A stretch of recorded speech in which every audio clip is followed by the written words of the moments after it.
chairman le voina hun ron mang tu song song te masain chi bai kan buk chawani voina hian pathian kan awa pathianin kan au o angai tha voina kan pun khom he athon lowang te he kan ring hel lowa kan ring tlat bokani sun na hun kan mang zau to torpui na hun kan mang to boka thawang hauna lampang hoi ila athain kan han sia a voina hian thu toi soi zo lama resolution kan sia mangte kan pastura te bongai la thau me Manipur buaya kanu nauten harasat na nasat na kan doka voina hian Mizoram mipui kan che thakop mai te he han sei masak kan dua Mizoram sarkarin athayang to kin abeya nipui na kan riat phak lo thil tam tak po atiene voina hian zoro chu sarkar chunga lom te diha kan sei dua NGO kan che thaem ema Central Way me Branch Way me che tha Zirlai Pol che tha boka Tin Pol dang po Manipur buaina kanu naw te har sana to chungchanga hian Mizoram hian kan ti dur hi kan latify vekin kan ria voina hian lom thu zoro ang te po in kan han sui ani then zoro chu kan riat angin zofa te khovel mun sang om kanin sui khoma lungrual taka kan chen howa rorel na pakhat nuai kanom theina na malatu ania nama khiarbi kanei lowa zofa khiarbi anei lowani te he voina hian han seinon le kan dua dun kan u naw boi chung changa po kuki te hi mizo anin tidu si lowa mar te hi mizo anin tidu si lowa engwangin nge kan lo puyang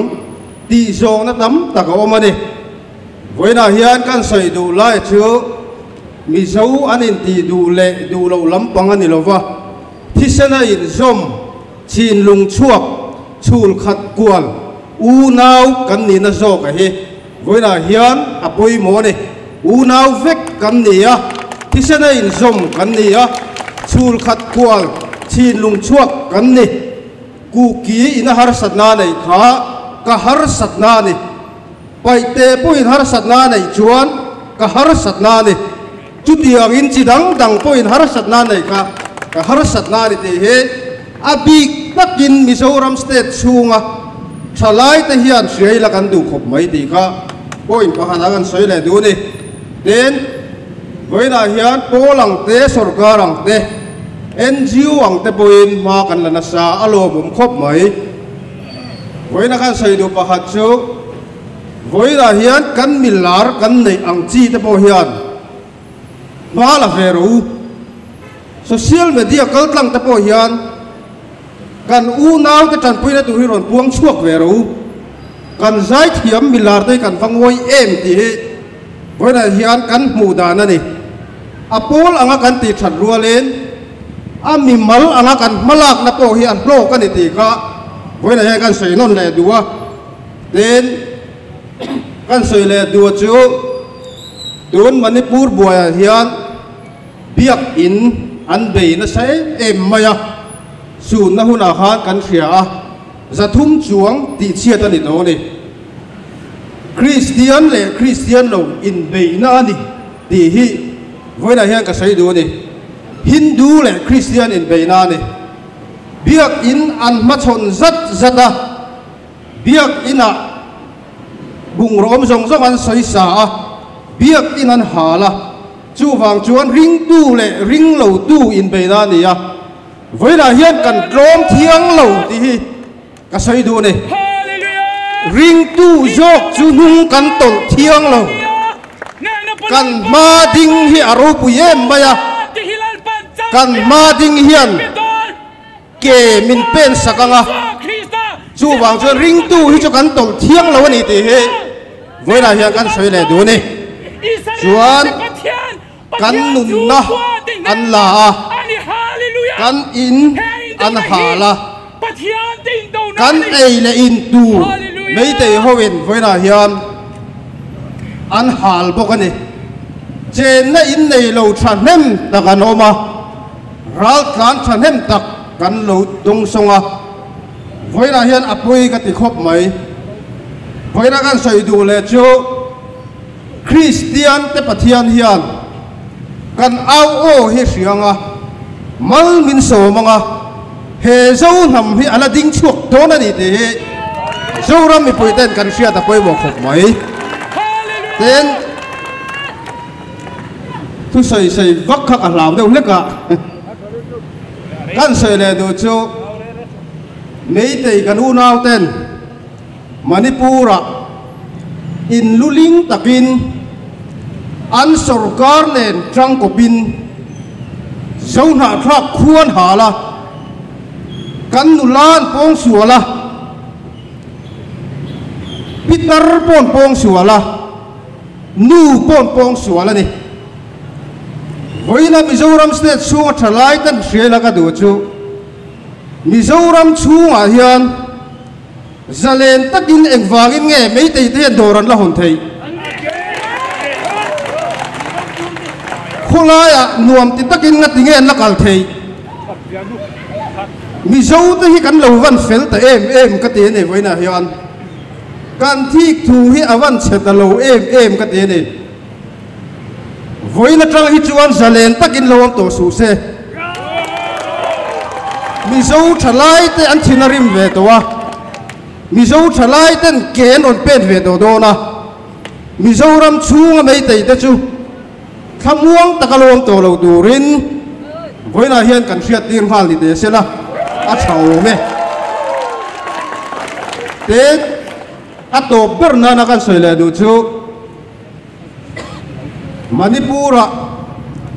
buai na tol chung buai na oma Barmaral Klantenen in an lo deuh na ne ya Bangladesh ral Klantenen an nupui fanau te an ron da a an fa te an ron da a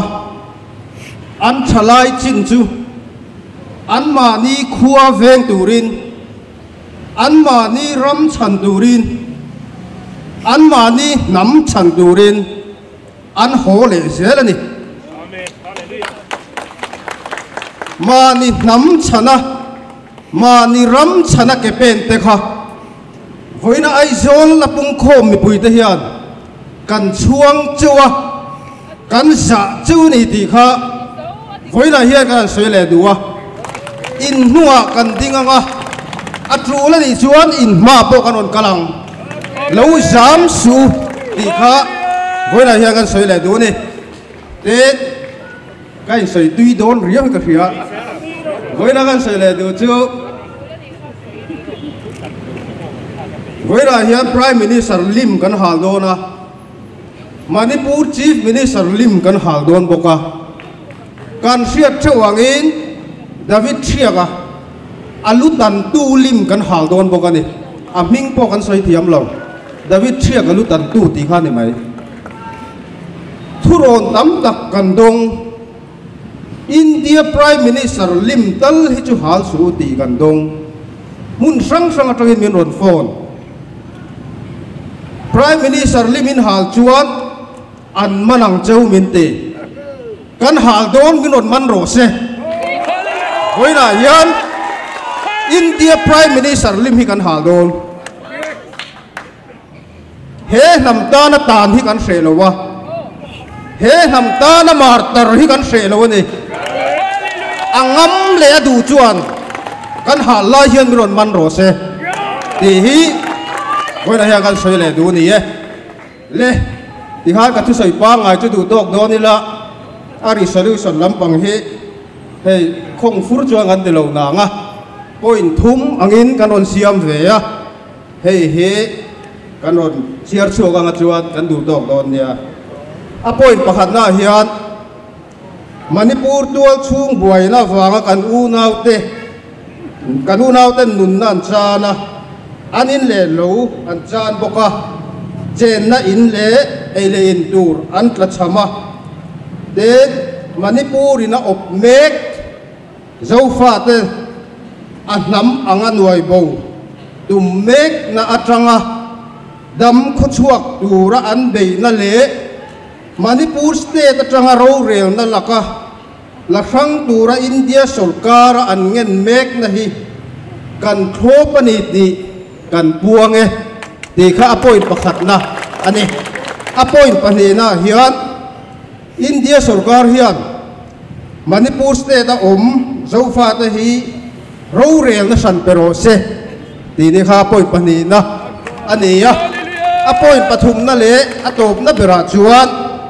khovel mun sang a zo fa te kanin sui kho ma lungrual ta kan oma ro rel na pakhat nuai kan thei nan ma kan da zel don ti point pathum kha voina kan resolution ani ya apas thei jong in kuting lam in phar de yang ko lo me khati jong kha ka hun man thei chu ni e ka lo me